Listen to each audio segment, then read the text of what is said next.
Bonjour à tous, pendant un an je vais vous présenter un film par jour, soit 366 films dans l'année. Aujourd'hui on est au 161e film, Édouard aux mains d'argent.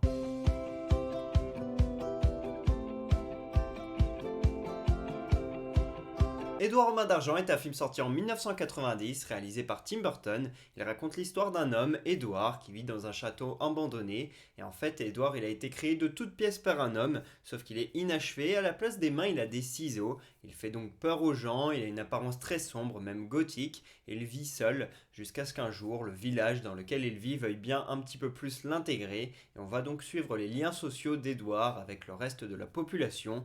Et pour jouer Édouard, bien sûr, on a Johnny Depp, qui ici collabore pour la toute première fois avec Tim Burton. Ensuite, ils feront plusieurs films ensemble et le duo deviendra mythique. Et puis également, dans le casting, on a Winona Ryder, qui est vraiment excellente, elle qui avait déjà fait Beetlejuice avec Tim Burton. Quelques années plus tard, en 1994, elle gagnera un Golden Globe pour le film Le Temps de l'innocence, avec lequel elle est également nommée à l'Oscar. Dans le reste du casting, on retrouve par exemple Diane Vist, qui a gagné 2 Oscars de la meilleure actrice dans un second rôle pour ses performances dans des films de Woody Allen. Et puis on retrouve aussi Vincent Price qui fait sa dernière apparition à l'écran, lui qui est un acteur réputé des années 50 et 60 et qui est la voix dans le clip Thriller de Michael Jackson. La musique est bien sûr composée par Danny Elfman, le collaborateur régulier de Tim Burton, qui a débuté sa carrière avec Pee-wee Big Adventure, un film de commande, avant de faire Beetlejuice, puis de connaître le succès avec Batman, qui lui ouvre les portes de tous les possibles, et il décide donc de réaliser ce film, Édouard aux mains d'argent, avec qui il connaîtra le succès, puisqu'avec un budget de 20 millions de dollars, il en rapportera 4 fois plus au producteur,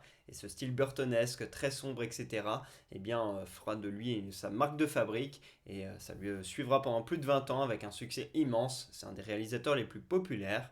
Le film il a été nommé aux Grammy, aux Oscars, aux Golden Globe, une fois à chaque fois, mais ne gagne rien. Par contre, il repart avec un Saturn Award, avec un BAFTA et avec un prix Hugo qui récompense les meilleures œuvres fantastiques.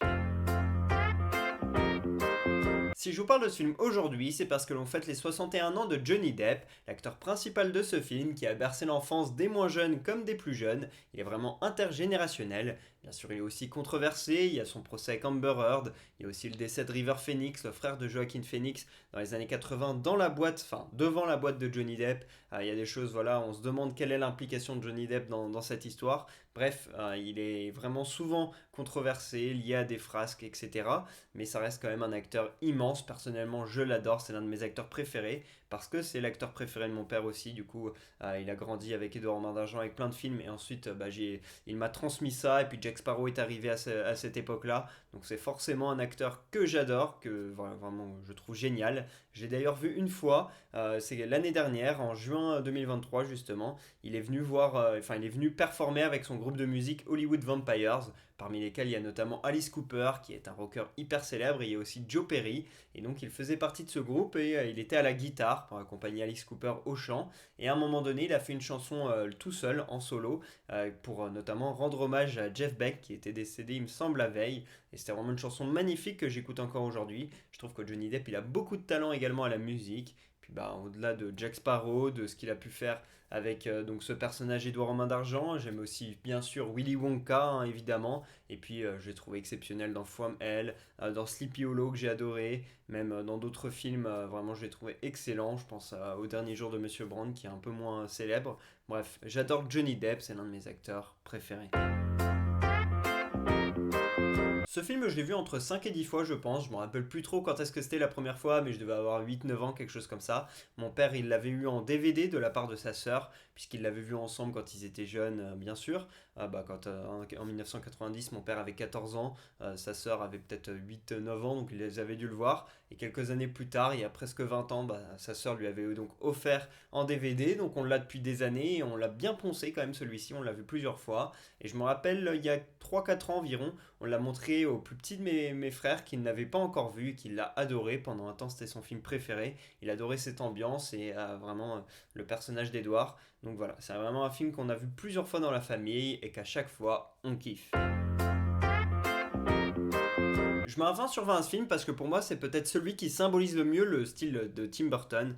comme on peut le voir dans Sleepy Hollow, dans Charlie et la chocolaterie, dans plein d'autres films, comme aussi L'étrange Noël de Monsieur Jack qui n'est pas fait par lui, voilà, dans Alice au pays des merveilles, dans Batman, dans Beetlejuice, dans plein de films on peut voir ce style un peu particulier de Tim Burton, et je trouve d'ailleurs qu'il a aussi été capable de faire d'autres choses, avec des films comme Big Fish, comme Big Eyes, comme quoi les big ça lui donne envie de faire quelque chose de différent, où je trouve que là on n'est plus du tout dans ce style burtonesque, très sombre, etc.